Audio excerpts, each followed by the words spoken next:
It was a hot night in Alma, Arkansas on June 9th, 1995, and Morgan Nick was catching fireflies. The 6-year-old was having a girls' night out with her mom at a Little League game, but had taken some time out to play with her friends nearby. But even though the parents were keeping an eye on the girls, when the game ended, only 2 of the 3 children came back to the stands. Morgan was gone. What started off as a fun summer night turned into a waking nightmare, with an entire town searching for Morgan Nick, and for the man in the red truck who had been hanging around her. When a person goes missing, there's a special kind of pain in the not knowing. I want to tell the stories of those who never came home. I want to tell you the story of Morgan Nick. I'm Kona Gallagher. And I'm Ethan Flick. And this is And Then They Were Gone.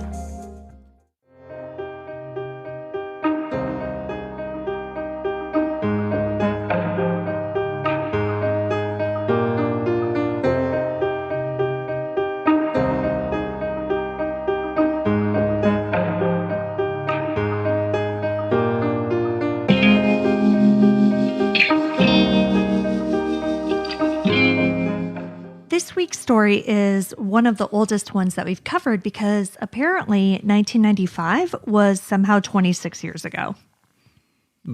No. Yeah, I know. It honestly came as news to me because how could that be possible? No, I disagree with you completely. I know the math is there, but no, it can't be that long ago. Yeah, it's crazy. But one of the main reasons I wanted to cover this disappearance is that despite the age of the case, it's still extremely active. And there will be a clear call to action at the end for listeners. And, there are ways that they might be able to help. Morgan Chantel Nick was born on September 12th, 1988 to Colleen and John Nick. She was the oldest of 3 children.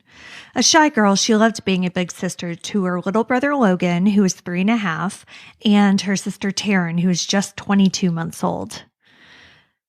That's a lot of kids to have in a short amount of time. I know. Yeah, 3 kids, 22 months to 6 years old. That's intense. Morgan was a Girl Scout, and the reason she became one is honestly pretty hilarious to me. So apparently her friends had convinced her to do track and field with them, which, side note, I love the fact that there was apparently a track and field program for 6-year-olds. For a 6-year-old, yeah. Yeah. Right. But so that's cool. But as soon as she started, Morgan was like, no, thank you, because running around made her sweaty and she did not enjoy that. So instead she wanted to sell cookies? Well, basically, so I'm like, yeah, girl, same. I also hate sweating outside. It's awful. It bums me out. So according to her mother, Colleen, Morgan decided to join the Girl Scouts instead because, quote, they could stay inside and glue stuff, end quote. She's definitely a girl after your own heart. I know. I love it. Colleen Nick definitely had her hands full in the summer of 1996. In addition to being the mother of 3 small children, she and her husband had actually split up about 6 months prior. So she was a single mother to 3 small children. Yeah, that's definitely tough. Oh, absolutely. But luckily, the divorce was amicable, and Colleen seemingly had a support system. But she also believed in carving out quality time with her children. So when her friends invited them to a Little League game in Alma, Arkansas, which was about a 30-minute drive from their home in Ozark, Arkansas, Colleen thought it would be a nice way to have some one-on-one time with her oldest daughter. Colleen's mother stayed with the 2 younger kids, and Colleen and Morgan set off for a girls' night. And I need to set the scene for this Little League game because, both of our older kids were in Little League at various points. So I know I had an idea of what this situation was, but the more I read about it, I realized this is nothing like the Little League games that we sat through. Okay, in what way? Well, this sounds like it was the Friday Night Lights of Little League games. Well, yeah, so I thought it was interesting that you said it was a half an hour away from their house. Yeah. Because, obviously our Little League games that we went to were just around our neighborhood. Yeah. So I think it was just friends who lived in Alma. It was their local Little League or whatever. But so one, it was late. This game didn't start till 8 or 9 o'clock. How little are the kids that are playing? I don't know. I don't know if it's like the older Little League kids or if it's like also a bunch of 6-year-olds, which would be awful, like terrifying, but whatever. But there were also about 300 people in attendance. What? I know. I feel like they don't even have 300 people at the World Series or the World Little League Championship. I'm sure they do. But so that's why when I'm reading this, I'm like, this is weird. Like, I don't understand this. But then I read some other things that kind of explained what a big deal this was. Maybe and there's just not a whole lot to do out there. I mean, maybe, I don't know. But, in any case, it was definitely the place to be that night. Colleen and Morgan met up with their friends and they all sat together in the stands. Morgan was mostly content to watch the game with her mom, and even when a few of her friends came by and asked her if she wanted to go out and play, she said that she wanted to stay there and watch the game.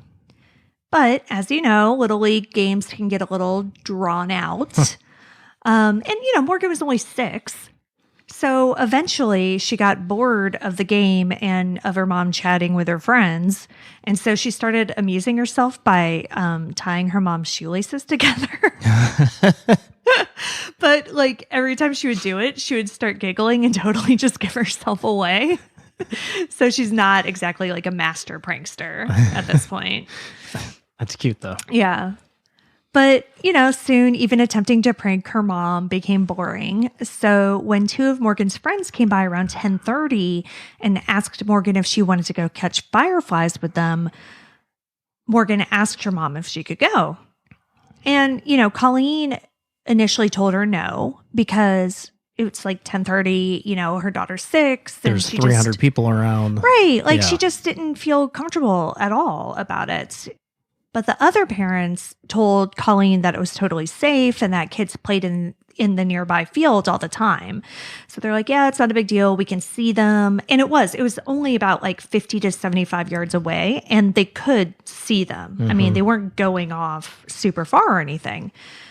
And Colleen had apparently at this point, she had been told before that she was overprotective.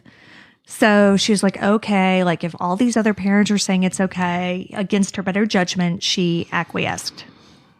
Oh, God. Yeah. Just the feeling of, coming back to bite you in the ass. I know. On this. Oh my God, I can't even imagine the guilt. Yeah, awful. So Morgan gave her mother a hug and a kiss and ran off to play with her friends. And for a while, everything was fine. Colleen kept looking over at the girls and saw them running around and, having fun catching fireflies. She told the Blytheville Courier-News in 2000, quote, "The last time I turned, I saw her running across the hill in a single file," end quote. So they're just running across the hill with the other girls. And this whole thing took place over about 15 minutes. Okay. Now, we do need to get a sense of the timeline here because, like I said, all of it happens in a very short period of time. So it was about 10:30 when the girls came over and asked Morgan to play. Okay. And then the game wrapped up just 15 minutes later at about 10:45. Okay. According to that article in the Courier-News that I mentioned, the fans started leaving to the right of the bleachers. And then from the left, the 2 older kids came back, but no Morgan. Everybody is leaving in the opposite direction of where the kids were playing. It sounds like it, yeah. Assuming everybody is leaving in that direction, nobody's paying attention to what's happening where the girls are playing. You mean, when you say by nobody, do you mean witnesses, not the parents? Oh, yeah, other attendees? Or, you have 300 people there. Immediately I'm thinking okay, somebody had to have seen something. Yeah, no, you're like you said, they're going the opposite way. They're I'm sure gathering up their own kids, gathering up the blankets, gathering up, trying to find the car keys, stuff like that. Yeah. And, there's no outward appearance that anything is wrong at all at this point. Mm-hmm. Colleen told the Courier-News, quote, "From the time I checked and saw the 2 kids coming back, I had this horrible feeling," end quote. The kids, however, didn't think at that time that anything was wrong.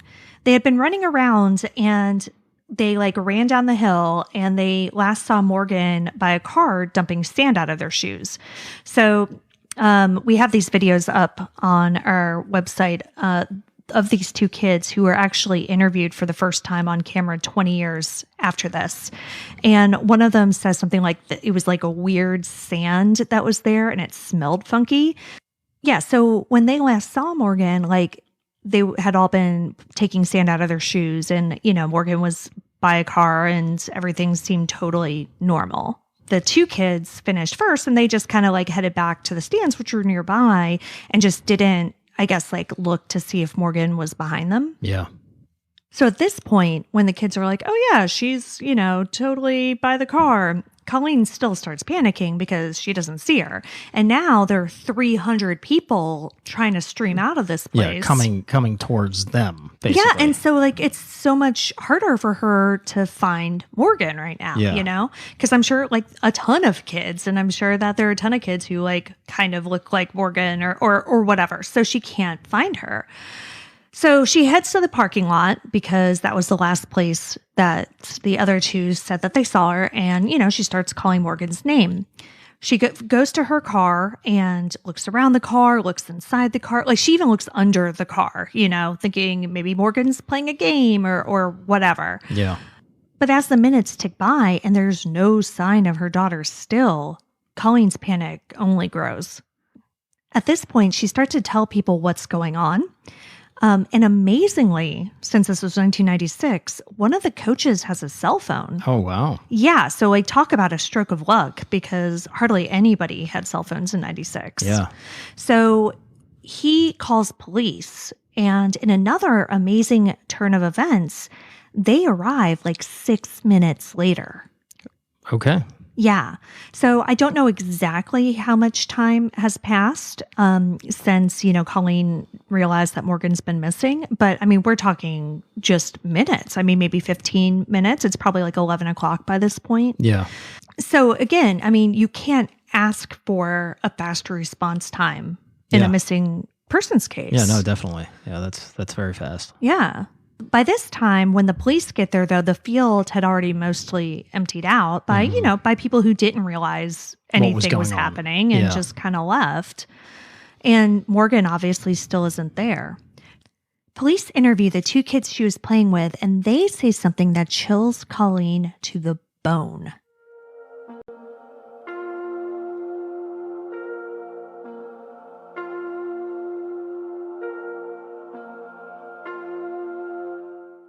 A man who arrived in a red pickup truck with a white camper shell came out and started talking to Morgan. The kids described him as creepy as he was only wearing cutoff jean shorts, no shirt and no shoes, and apparently he spoke with what they called a hillbilly accent.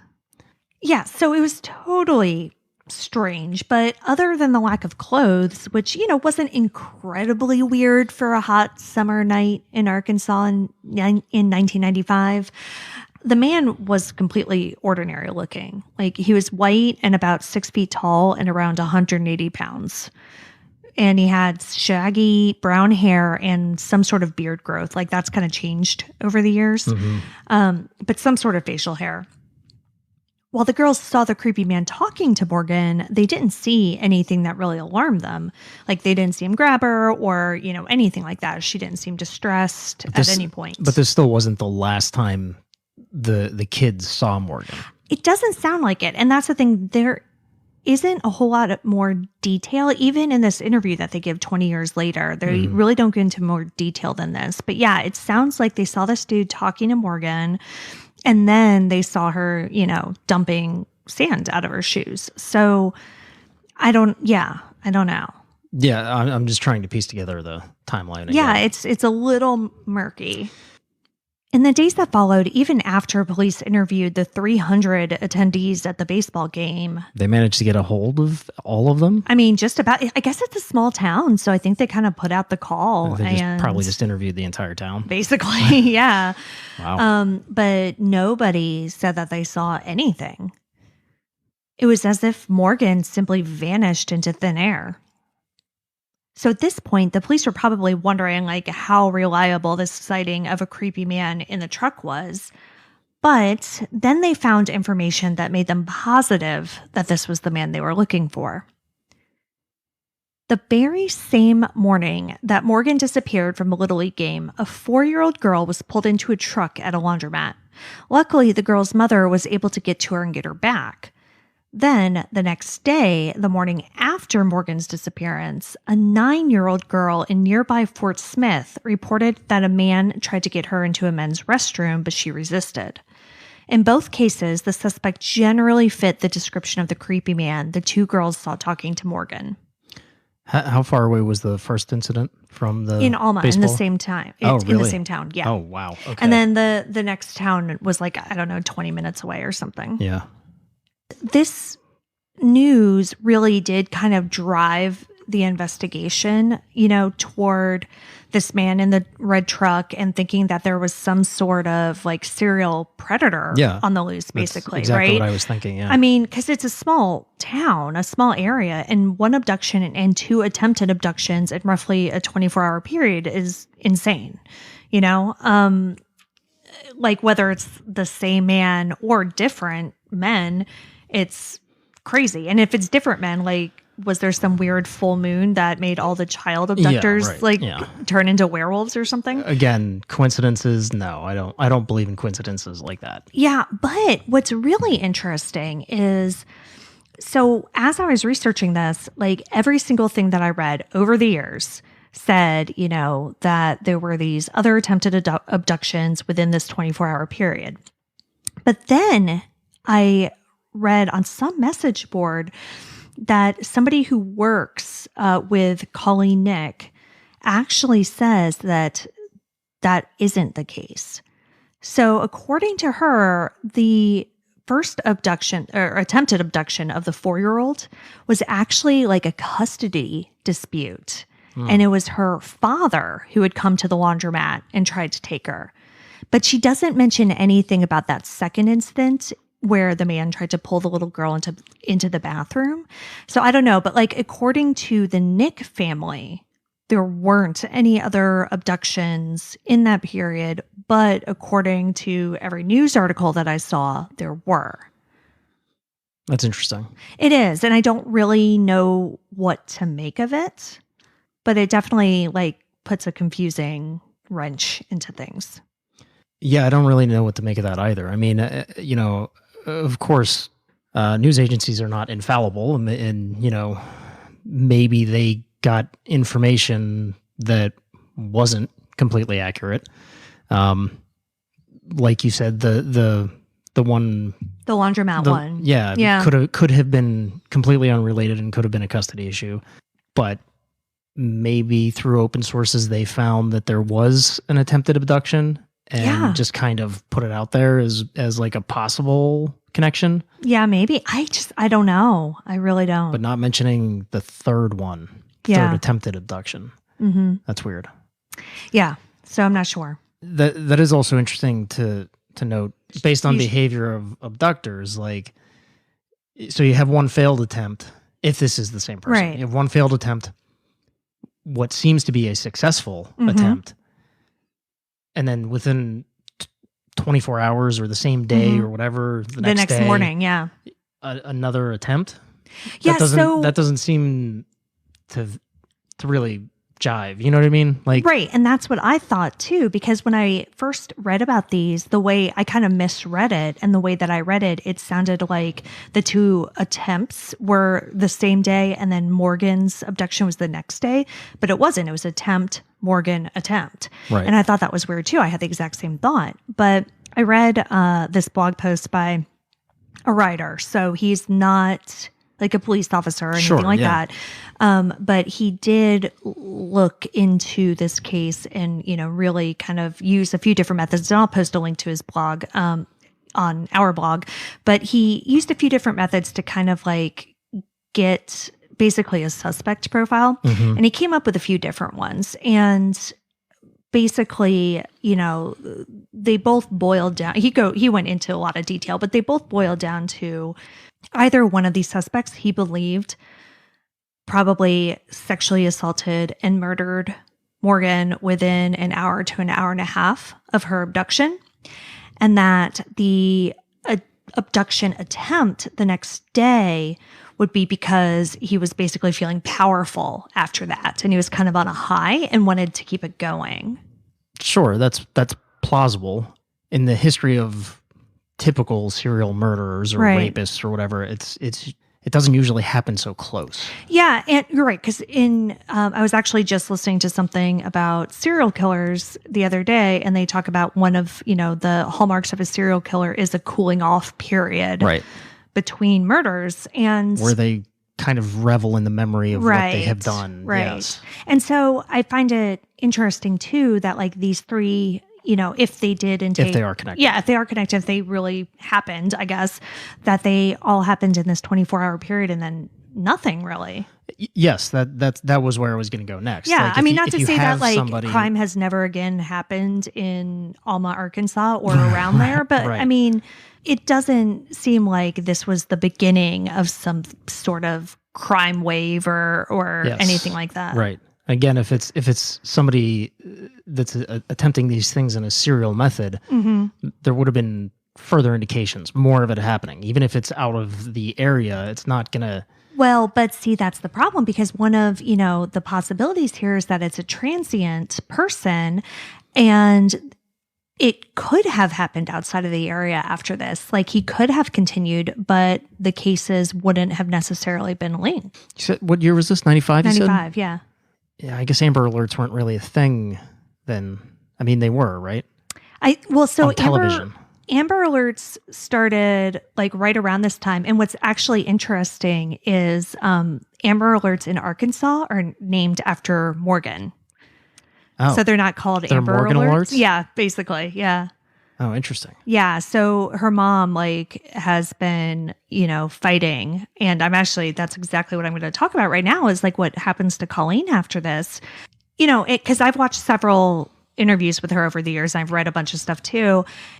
And it's clear that like many parents of missing children, she still harbors a lot of guilt and, blames herself in many ways. Yeah, sure. But Colleen took those feelings and immediately had them propel her into action. Right after Morgan's abduction, Colleen wanted to be as close as possible to the investigation and to the spot where her little girl went missing.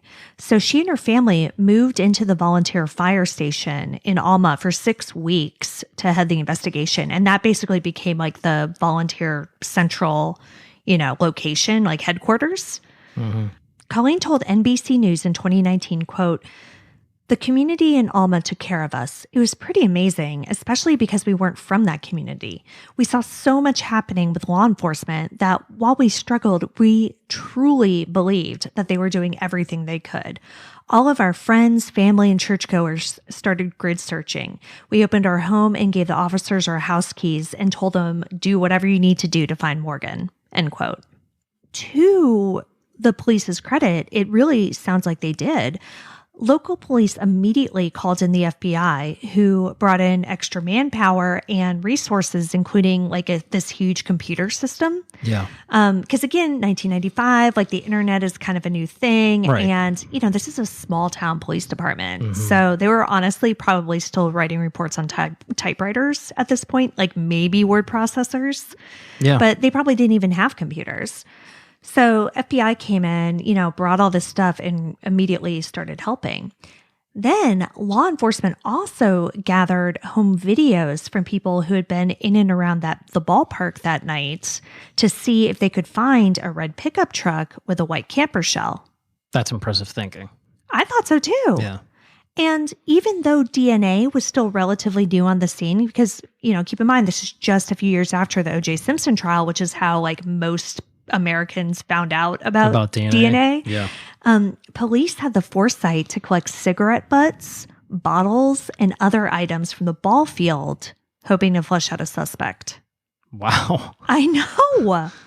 It's amazing. We cover so many of these cases where the police response is just lacking. I would describe it as meh. Yeah. And this honestly just seems like they were 100% on the ball. Yeah. No, that's a really impressive response. Yeah, absolutely. But even with this blazingly quick response and seemingly thorough investigation, no trace of the 6-year-old was found. And now remember how I said that Colleen immediately used her grief to take action? Mm-hmm. So not only did she, kind of spearhead this whole investigation from the civilian side, but less than a year after her daughter went missing, Colleen started the Morgan Nick Foundation. The foundation's mission statement is, quote, dedicated to preventing crimes against children and adults through programs that educate, empower, and unite family and communities, end quote. And they do this by focusing on 3 categories: intervention, education, and legislation. And this includes educational resources for internet safety and an annual conference for families of long-term missing children. They also advocate for legislation, including the federal mandate for missing children signed by President Clinton and Megan's Law, which requires sex offender registration. We've linked to the foundation in our blog, and I encourage anyone who's listening to go check it out. And like I said, too, the Amber Alerts in Arkansas are named for her as well. Wow. Getting a real John Walsh vibe. Yeah, no, she absolutely did. I mean, this became her driving purpose because if nothing else, she just wanted to help other people experiencing this horrible pain to, one, she wanted to make it a little bit easier for them if she could. She wanted to help if she could. And then 2, she wanted to prevent This anybody else. Again. Yeah, exactly. Yeah.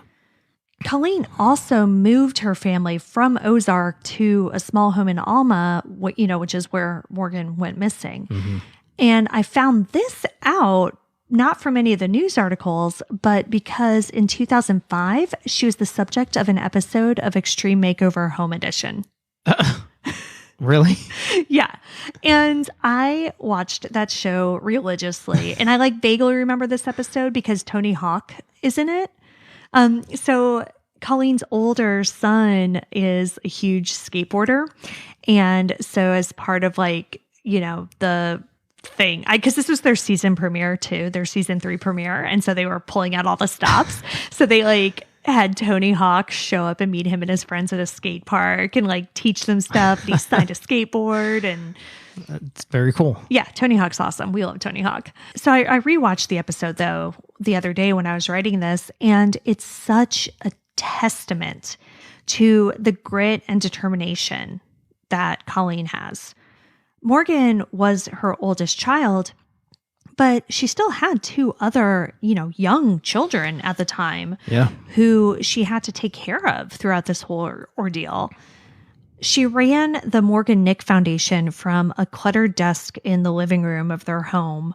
And basically any money that she made just kind of went back into the foundation. Mm-hmm.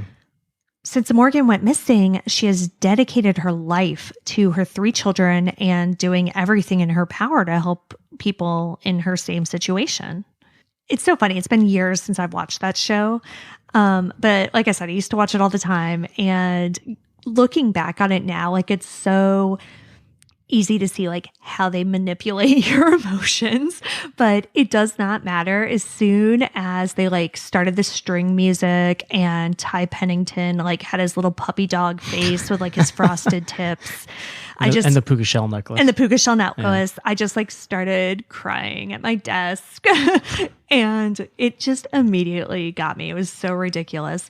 But I mean, it was also genuinely touching because there's a part in the episode where she talks about being with families whose children come home and how it's the next best thing to getting Morgan back. But the 2 parts that got me the most were when they had a man from NCMEC come and go through the age-progressed photos that they had done up to that point. And then the big reveal for the show was a new one that had showed Morgan at 16, which is the age she would have been at that time. Watching the progression of the photos and knowing that Colleen and all of these other parents only get to watch their children grow up on a computer screen, I'm going to cry again. It really got to me. And it reminded me of our very first episode on Victor Shoemaker, JR. His parents keep his age progressed photo in a frame in their house because that's what they have. That's all they have, yeah. Yeah, because he was so little. They have just little boy photos and then this picture of a 22-year-old man that they never got to meet. But then the second thing that made me just like completely weep was during the big reveal of the whole house. Like, I'm seriously, like, this really got me. Like, the string music, everything got me. But they made a bedroom for Morgan. Anyway, we'll post that on the blog too. And everybody should watch it and drink a glass of wine and cry. Though Colleen received a much more functional space out of which to run her foundation, the publicity from the show, which was hugely popular at the time, if you remember. Oh, yeah. It didn't bring her any closer to getting her daughter back. Over the years, there have, of course, been, a ton of theories. Any comment section of articles about Morgan invariably has someone who swears that they saw her at a gas station or their grandma saw her at a flea market and she's on drugs. And, it's crazy, like all of these stories that people are coming out with. But there have been some more solid leads as well. In January of 2002, police received a tip that was, quote, so specific about a property in Boonville, Arkansas, that they took cadaver dogs and did a dig. But after searching all day, they turned up no trace of Morgan. So do we know anything else about that tip? No, I couldn't find any more specific information on that. And you can understand why too, because especially if they didn't find anything, they don't want to dead end. Sure. Yeah. And if it's just some random person living there who has nothing to do with anything, they don't really want to ruin their life. Yeah. I was just wondering if there was any tip or connection to the truck. Mm-hmm. And what year did you say that was? This was 2002. Yeah. Okay. So the truck might not be in the picture anymore, but yeah, but I mean, you never know. It's all you have. It's all we have to go on at this point. Yeah, basically. Then in 2010, police searched a home in Spiro, Oklahoma, which is only about 25 miles away from Alma. The property was vacant, but it belonged to a man who had been named as a person of interest early on in Morgan's case. The Spiro Police Department said they were looking for evidence that Morgan had been in the home. And it's been hard to find specifics about who this is, but from what I've read, it seems like he was a pedophile who was kind of in and out of prison over the years. And so my guess is, he was a known pedophile who lived nearby, so police kind of had his eye on him this whole time. Yeah, and I'm sure that he wasn't the only one. I'm sure that's... No, yeah, absolutely. They looked at the sex offender registry, figured out who was around at the time. Well, I don't know if they even had the sex offender registry at the time. Oh, right. Because that was Megan's Law, and that was one of the things that the Morgan Nick Foundation helped advocate for. So they might not have even had that. But in any case, again, small towns, like known police, pedophiles. Yeah, police know who the local creeps are. Right. So and they had received tips about this guy as well. But again, don't know any details beyond that. And so when they did that search in 2010, nothing was found and the case went cold again. But then in 2017, police got a new tip about that same property. And that guy didn't own it anymore. He had nothing to do with it. It was just a completely new people who, totally random people. But this time they were searching outside of the house for an old well where the tip said Morgan might have been buried. Mm.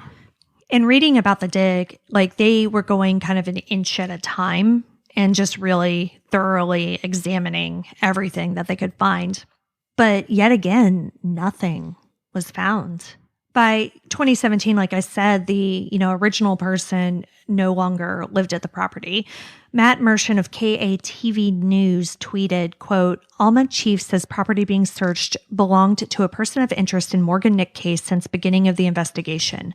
That person of interest is currently behind bars. Never been able to connect person to crime, but never been able to clear person either, end quote. Through the years, a few other names have been thrown around in Morgan's disappearance. In 2009, Michelle McNamara, who is Patton Oswalt's late wife, and she wrote I'll Be Gone in the Dark, which is a great book. She wrote on her blog, True Crime Diary, that police should think about looking at Dennis Earl Bradford in Morgan's case. Bradford was eventually arrested due to DNA for the 1990 kidnapping, sexual assault, and attempted murder of 8-year-old Jennifer Schuett.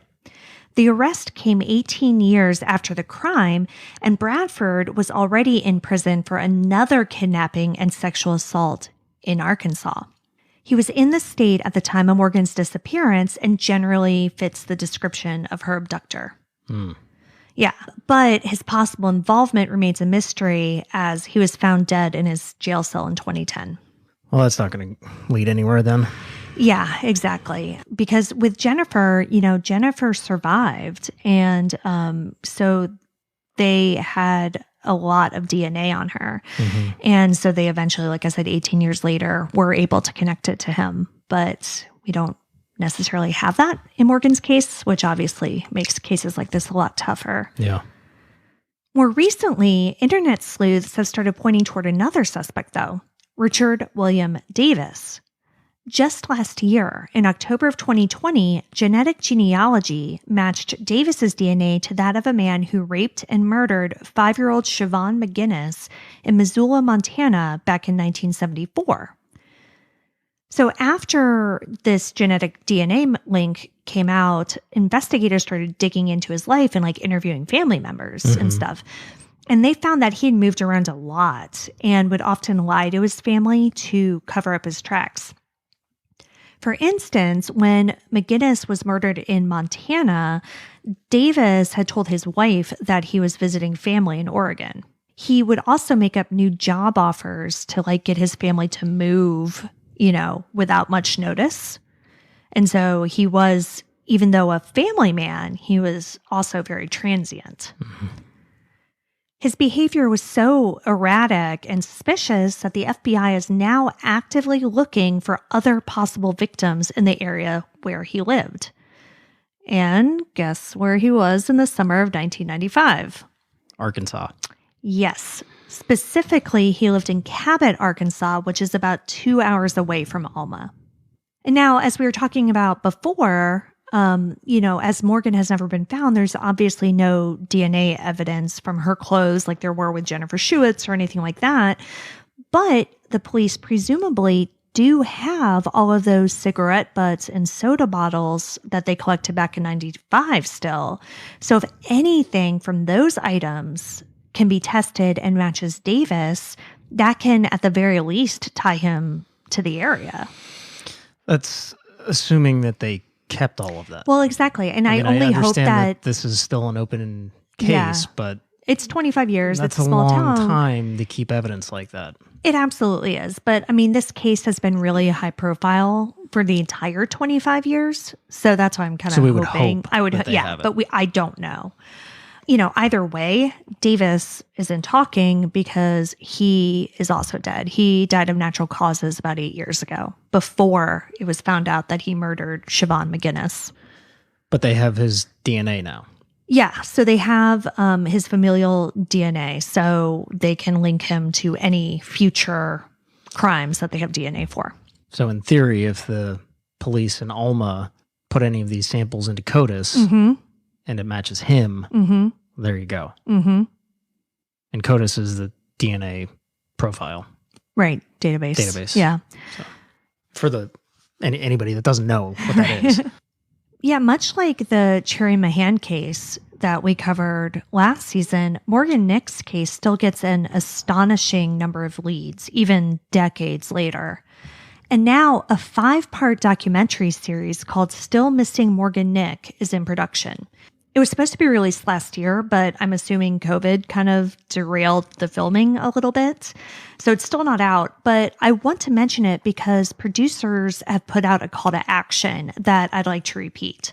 So if you go to their website, which is stillmissingmorgan.com, on their front page, they've written, quote, "In an effort to discover new information in Morgan Nick's case, we are searching for any photos or videos from the days leading up to, through, and after June 9th, 1995 for use in the documentary series."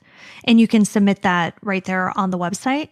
So basically, if you know anyone who either lived in or around Alma, Arkansas in June of 1995, or if you did yourself, or if you visited, please search through any home movies, any photo albums that you may still have.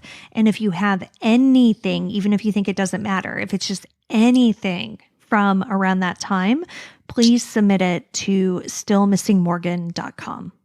Alma, Mm-hmm. police did an amazing job with the initial response. My only concern would be how much of the collected samples of DNA were actually tested. Right. Because that's not cheap.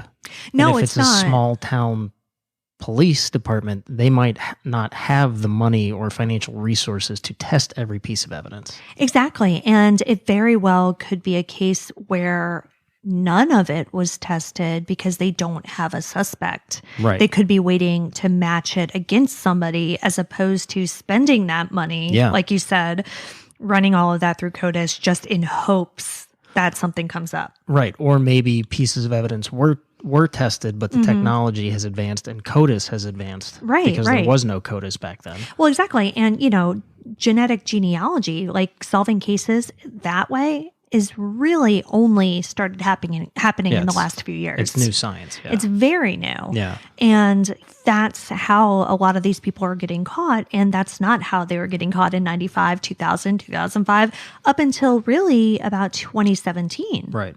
So that's a huge deal. And so I don't know what the status is on any of that DNA evidence, but that's one of the things I'm looking forward to with the documentary, which Colleen Nick has been working with the producers, so I'm sure that that's an avenue that they're going down because obviously that's and all we have really. Yeah, and it's important to note that's not a dig on no police. It's the reality of the world, unfortunately. I was just going to say that's the reality of a lot of police departments, even large police departments.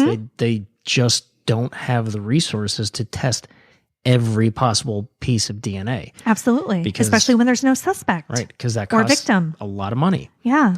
And it's unfortunate, and I wish that there was some way that funding could get out to those police departments to do that, because I feel like there would be a lot more cases just randomly solved that way. Well, and that's true because, there was this show that I used to watch, Cold Justice, I think it was, and they did this whole mini series where they basically went to Flint, Michigan and cleared out a lot of their backlog of rape kits and solved a ton of rape cases that simply had not been solved because the rape kits were sitting there untested. Right. So honestly, there's been a lot of talk politically about, how good or bad it is to throw money at things. This is an example of why throwing money at things can often be the only thing you need. Yeah. I mean, and if you're going to yes, that this is something that this specific area needs more funding. Absolutely. There is no logical reason why money should not be thrown at testing evidence. No. In a case. Yeah. Even if it doesn't lead anywhere, at least it eliminates something. You know what I mean? Mm-hmm. If it's a piece of evidence that gets tested and it goes nowhere, okay, yeah, it sucks. You spent a little bit of money on that, but it eliminates that piece of evidence for use. Clear it out. Do you know what I'm saying? Mm-hmm. There is no real reason why money should not be spent on this. Yeah, sell an armored truck or something. Well, we're not going to get into the political aspects of this, but my point being is that's where money should be funneled. Today, over 25 years after Morgan's abduction, her mother, Colleen Nick, still runs the Morgan Nick Foundation and is still waiting for her long-lost daughter to come walking through the door. In 2019, on the 24th anniversary of Morgan's disappearance, Colleen told NBC News that her faith and determination to find answers in her daughter's case remain as strong as ever. Quote, "She's not a number. She's not a statistic. She is not a case file. She is a daughter, a sister, a granddaughter, a friend. And she is someone worth fighting for. If you're not on the front line fighting for your daughter, no one else will. So it is my job to make sure she never gets lost.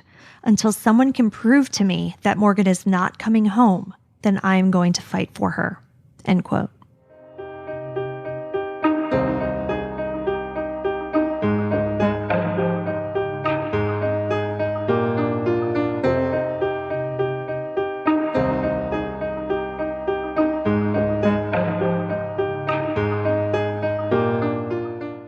Morgan Chantal Nick has been missing since June 9th, 1995. At the time of her disappearance, she was 4 feet tall and weighed about 55 pounds. Morgan had blonde hair and blue eyes. She would be 32 years old today. If you have any information about Morgan's disappearance or about the man who was seen talking to her that night, please contact the Alma Police Department at 479-632-3333. You can see all of the sources for this episode along with photos and videos on our website and thentheyweregone.com. And be sure to follow us on social, and Then They Were Gone Pod on Facebook and at ATTWG Pod on Instagram and Twitter. If you like what we're doing, please subscribe and consider leaving a 5-star review on Apple Podcasts. It will help new listeners find us, and the more people that listen, the more chances we have of bringing someone home. And we want to hear from you. You can also leave us a message at the link in our show notes, and we may play it on a future episode. We'll see you here next week for a brand new episode. See you next week. And Then They Were Gone is hosted by Kona Gallagher and Ethan Flick. All research, writing, and editing is done by Kona Gallagher. Theme music is The Stork by Ketsa. Additional music is provided by Kai Engel. And Then They Were Gone is a Little Monster production.